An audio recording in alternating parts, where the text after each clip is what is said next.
Hello and welcome to an introduction to the Guaranteed Sales Price Programme from HCR Group.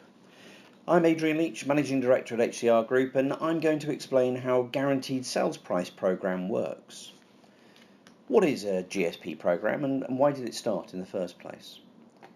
I think the first thing to mention is that a Guaranteed Sales Price Programme means exactly the same thing as a home sale programme when they're talked about. GSP is HM Revenue and Customs Approved process. It allows an organisation to value an employee's property and then release funds to allow that employee to relocate as a chain-free buyer in a new location for a valid business reason. In the early 1980s, the financial organisations in the UK needed to relocate their top management quickly into London and other financial centres. With a booming housing market, a chain-free buyer gave employees the ability to move quickly and have an advantage during the purchase negotiations.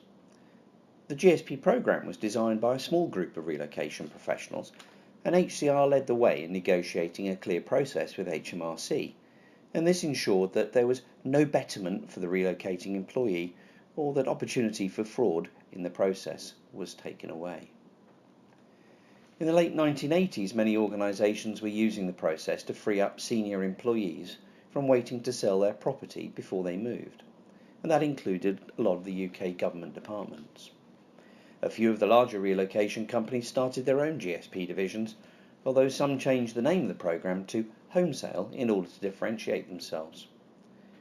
Often the real differentiation was how the funding was provided, because many relocation companies that offered GSP had to rely on their clients to fund the moves because they couldn't secure an appropriate credit line. However, in the 1990s there was yet another housing crash, and the GSP programme case volumes dropped as some organisations found they were paying significant sums to cover the difference between the valuation and the actual sales price. A loss on sales, this is called. Counterintuitively, it should have been a time for increased use of the programme as relocating employees got stuck in a cold housing market. But the reality was that many had negative equity, and that wasn't a situation that was easily overcome. As the housing crash ended and prices started to stabilise once again, so GSP volumes picked up, although never to the levels of the boom years of the 1980s. However, in the subprime economic recession of 2007 and 8, yet again house prices dipped, although not nearly as dramatically as 1990, with further losses being sustained by companies. One of the biggest challenges was that good relocation companies were carefully watching the housing market and urging their clients to lower the asking price. But HR personnel were reluctant to move until it was too late. This slow response to a rapidly moving market resulted in larger loss on sale than should have been expected, putting off users who then thought that GSP was too risky and too expensive. You might take from this potted history that GSP programme has no future, but as a mobility tool it was invaluable, and I still believe it has a place in employee relocation. What is the process? To better understand how the process works, I'm going to run through in a simplified way an example property placed into the programme.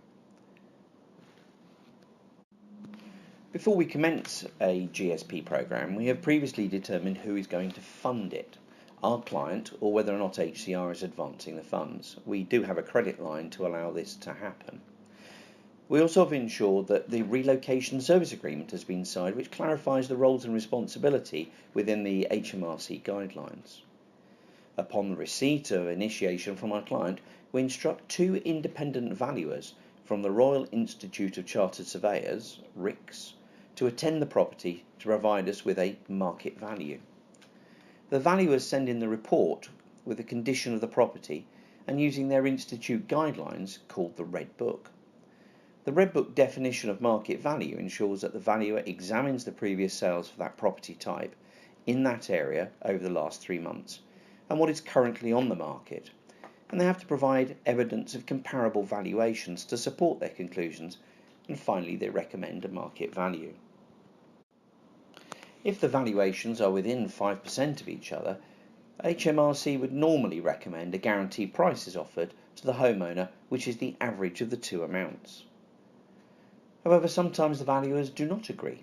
At this stage, we ask for a third valuation, and then we suggest a guaranteed price, which is the average of the two lower prices. Once the file has been audited here and the guaranteed price approved by the client, then this is offered to the homeowning employee. They then usually have about 14 days to decide whether or not to take the offer. Assuming that they accept the offer, HCR buys in the property to the programme, but we don't actually buy it in. It is secured under a power of attorney, and the asset is placed in our special purpose vehicle, HCR Funding Corporation Limited, in order to protect it. Because the property isn't actually sold, there is no stamp duty payable. Meanwhile, the homeowner knows exactly how much they have after taking into account the mortgage settlements to allow them to purchase a property in the new location. As a chain-free buyer, they can negotiate robustly and help break the inevitable property sale chains that occur, making them an invaluable buyer. Concurrently, we are marketing the old property and attempting to get a sale which is in excess of the guaranteed price. Often we're asked to sell at 105% of the guaranteed price, but sometimes circumstances do not make this a sensible approach. If we sell over the guaranteed price, it is called a gain on sale. This is usually given to the employee, but some clients keep a percentage back if the property hasn't sold quickly to offset some of the maintenance costs. Some clients do not give anything back to offset all the costs. Any gain is not subject to capital gains tax, but you would need to check this with your tax advisor, as I cannot give any advice in this area.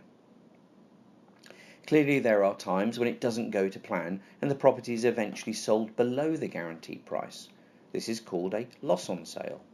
The difference between the guaranteed price and the final sale price must be paid by the employer. It is a cost of providing that relocation support. It is deemed a legitimate business expense and can be offset against corporation tax.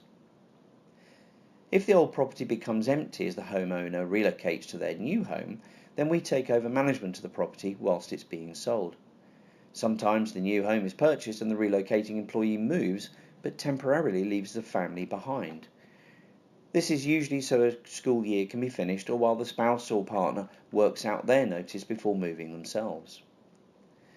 This is the bare bones of the programme. There are plenty of nuances, and with the right advice, timely intervention and a proactive approach, there doesn't need to be a loss on sale, but you need to know that it happens. What costs are involved? Well, compared to some relocation policies, GSP is seen as expensive, and understandably so. Let's consider some of the costs. Funding. Banks charge for a credit line, which although it can be used multiple times, can be quite expensive if only used once. Obviously, wealthier corporations can fund the programme themselves, but there is still the opportunity cost to consider and the inevitable administration. I even heard an FD once complaining that his balance sheet was being impacted by GSP property. There is an interest on the funding that needs to be paid. At the moment it's really quite low, as in November 2017, but the rate is approximately 2.75% above LIBOR, the London Interbank Operating Rate, and the 3-month one as well. There are 4 lots of legal fees to pay. One set for HCR to buy the property into the programme, one set of legal fees for HCR to sell the old property to the new buyer out of the programme, and then 2 sets of legals, one for the homeowner to sell their property into the programme in the first place, and one to buy their new property. Each have their disbursements like land registry fees and searches. There is obviously stamp duty for the homeowner to buy their new property. Although there's no stamp duty to sell the old property into the programme, because the old property isn't actually sold, but secured under a power of attorney. There are at least 2 valuation fees which are being charged by the RICS valuers, and of course if they haven't agreed and they're not within 5%, possibly a third one. The old property will need maintenance, and there are management fees associated with that, and specific empty property or vacant property insurance that is payable.